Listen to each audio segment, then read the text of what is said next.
नमस्कार दोस्तों, हमारे इस चैनल बॉलीवुड सिनेमा बाप में आपका दिल से स्वागत है। आज हम बात करेंगे हिंदी फिल्म के मशहूर अभिनेता और आज की तारीख में राजनीति के मशहूर नेता राज बब्बर की। राज बब्बर का जन्म 23 जून 1952 में ढूंढला, उत्तर प्रदेश, भारत में हुआ था। इनके पिता का नाम कुशाल कुमार बब्बर है और माता का नाम शोभा बब्बर है। इनके 2 भाई और 1 बहन है, किशन बब्बर, विनोद बब्बर और बहन अंजू बब्बर है। इनकी शादी 21 नवंबर 1975 को नादिरा बब्बर से हुई थी। उन्होंने अपने जीवन में 2 शादियां की थी। पहली शादी 1975 में मशहूर थिएटर आर्टिस्ट और फिल्म निर्देशक नादिरा बब्बर से की थी। नादिरा बब्बर एक बेहतरीन कलाकार है जो 2014 में आई सलमान खान की सुपरहिट फिल्म जय हो में सलमान खान की मां का किरदार निभाई थी, जिसमें उनका नाम सुलोचना अग्निहोत्री था। 2016 में सनी देओल की घायल वंस अगेन में भी इन्होंने काम किया था। जबकि दूसरी शादी 1983 में मशहूर अभिनेत्री स्मिता पाटिल से की थी। राज बब्बर के बच्चों के बारे में बात करें तो नादिरा बब्बर से आर्य बब्बर और जूही बब्बर, स्मिता पाटिल से प्रतीक बब्बर है। यह भी एक एक्टर है, पर उनके बारे में उनके ही एपिसोड में बात करेंगे। चलिए आगे बढ़ते हैं। राज बब्बर ने अपनी शुरुआती शिक्षा फौज-ए आम इंटर कॉलेज आगरा से की थी और आगरा से ही मन बना लिया था कि अभिनेता ही बनेगा। राज बब्बर जी स्कूल और कॉलेज के समय से ही ड्रामा और नाटकों में बहुत बढ़ चढ़कर हिस्सा लिया करते थे। ये स्कूल ड्रामा में न जाकर पटियाला यूनिवर्सिटी चले गए और वहाँ ड्रामा सीखने लगे और वहाँ इनकी मुलाकात हरपाल तिमाना से हुई, जो खुद नेशनल स्कूल ऑफ ड्रामा से अभिनय सीखे हुए थे। हरपाल तिमाना जी एक पंजाब कला मंच नाम से एक थिएटर चलाते थे। हरपाल तिमाना जी कहते थे कि तुम अच्छे अभिनय करते हो और एक अच्छे अभिनेता भी हो।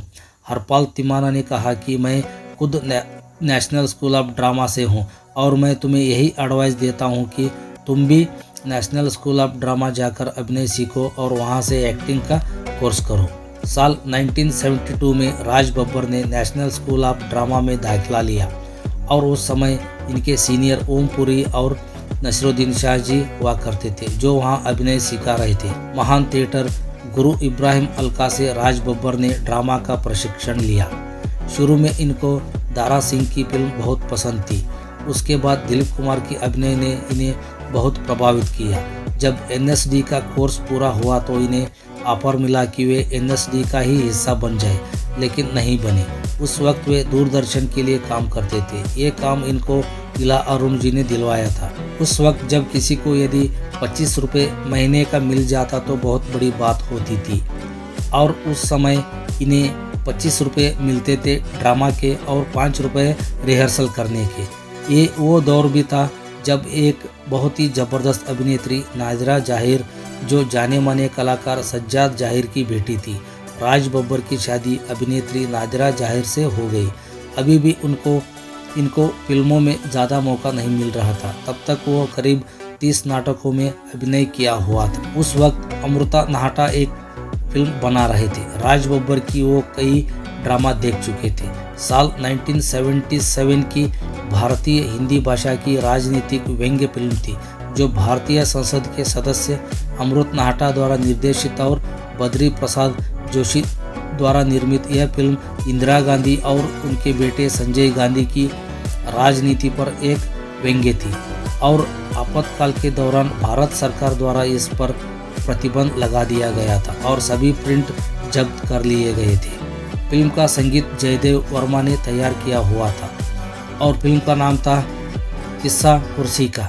फिर उसके बाद साल 1980 में आई अमरीश संगल निर्देशित और मोहन कुमार का निर्माण में बनी आप तो ऐसे न थे। फिल्म बहुत बड़ी सफल रही। इस फिल्म का संगीत उषा खन्ना का था और इस फिल्म के एक गीत तू इस तरह मेरी ज़िंदगी में शामिल है, लोग आज भी गुनगुनाते हैं, जिसमें राज बब्बर के साथ रंजिता कौर, मदन पुरी, ओम शिवपुरी ने अभिनय किया था।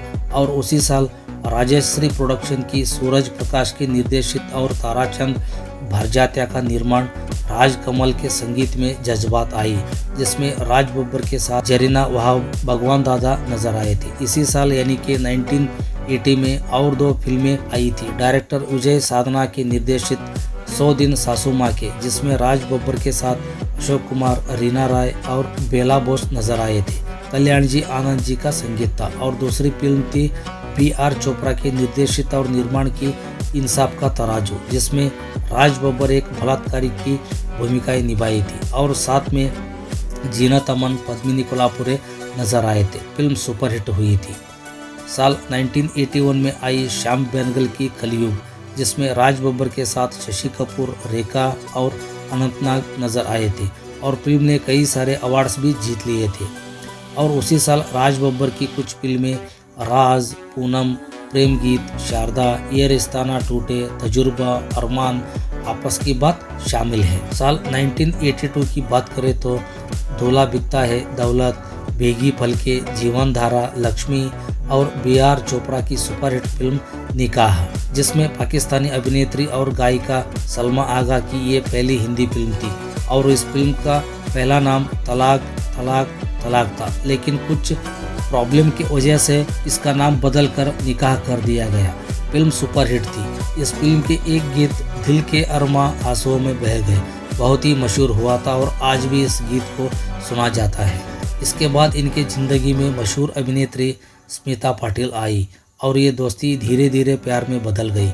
बब्बर जी पहले से ही अभिनेत्री नादिरा जाहिर से शादी कर चुके थे और उससे 2 बच्चे भी थे, लेकिन स्मिता पाटिल के प्यार के आगे बब्बर जी ने अपनी पूर्व पत्नी नादिरा जाहिर से रिश्ता तोड़ दिया और स्मिता पाटिल से शादी कर ली और स्मिता पाटिल से एक बेटा हुआ जिसका नाम प्रतीक रखा गया। लेकिन अफसोस की बात यह हुई कि जब उनका बेटा हुआ तब कुछ दिन बाद ही स्मिता पाटिल की किसी बीमारी के कारण मृत्यु हो गई। राज बब्बर फिर भी लंबे समय तक रंगमंच से जुड़े रहे, नाटक करते रहे। तब इनके सबसे अच्छे दोस्त शंकर सोहेल ने बड़े फिल्म मेकर और मशहूर प्रकाश मेहरा से मुलाकात कराई। उस वक्त बड़े फिल्म राइटर सलीम जावेद की जोड़ी और रमेश सिप्पी एक बड़ी जबरदस्त फिल्म बना रहे थे जिसमें राज बब्बर जी को चुना गया था। इसका नाटक देखा था सलीम जावेद ने। इससे पहले इनका स्क्रीन टेस्ट किया गया। राज बब्बर का स्क्रीन टेस्ट दिलीप कुमार को दिखाया गया। दिलीप कुमार जी बहुत खुश हुए, रमेश सिप्पी भी बहुत खुश हुए, लेकिन बाद में किसी वजह से एक किरदार अमिताभ बच्चन जी को दे दिया गया। इस फिल्म का नाम था शक्ति। ये फिल्म हाथ से निकलने के बाद प्रकाश मेहरा ने राज बब्बर को फिल्म नमक हलाल के लिए साइन करनी चाहिए, लेकिन ये फिल्म भी इनके हाथ से निकल गई। ये रोल शशि कपूर जी को दे दी गई। राज बब्बर की कुछ खास फिल्मों की बात करें तो अर्पण, अगर तुम न होते, गहरी चोट, घायल, आनंद और आनंद, जीने नहीं दूंगा, लिबास, मोहब्बत का पैगाम, दहलीज, एतबार, अवाम, किराएदार, the legend of Bhagat Singh, जवाब, रिश्ता कागज़ का, बरसात, याराना, अंगारे, मुकद्दर का फैसला, रुडाली, बॉडीगार्ड, खिलाड़ी 786 और भी कई सारे फिल्में हैं। 2015 में राज बब्बर को आखिरी बार फिल्म तेवर में देखा गया था जिसमें उन्होंने पुलिस अधिकारी की भूमिका निभाई थी। राज बब्बर ने अपने करियर में 200 से भी ज़्यादा फिल्मों में कार्य किया जिसमें पंजाबी और बॉलीवुड फिल्में भी शामिल है।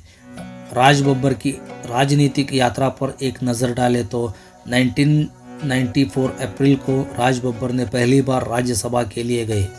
साल 1999 में राज बब्बर 13 लोकसभा के लिए चुने गए।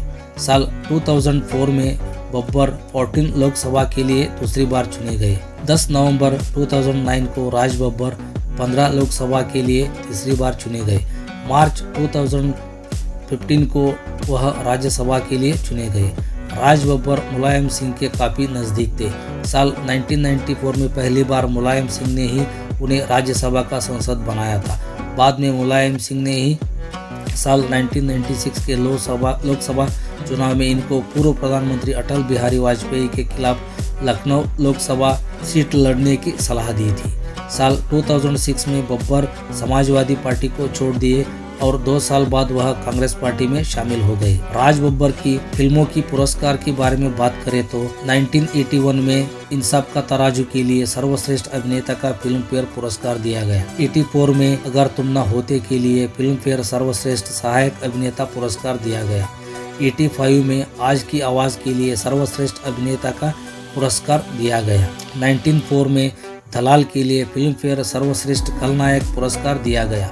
1960 में याराना के लिए फिल्म फेयर सर्वश्रेष्ठ खलनायक पुरस्कार दिया गया। दोस्तों आज का एपिसोड समाप्त होता है। मिलते हैं अगले एक सुपरस्टार से। हमारे इस चैनल को सब्सक्राइब करो, बेल आइकन प्रेस करो ताकि हर वीडियो की जानकारी आप तक पहुंच सके। तो इस हमारी हर वीडियो को अपनी यार दोस्तों में साझा करो। धन्यवाद दोस्तों।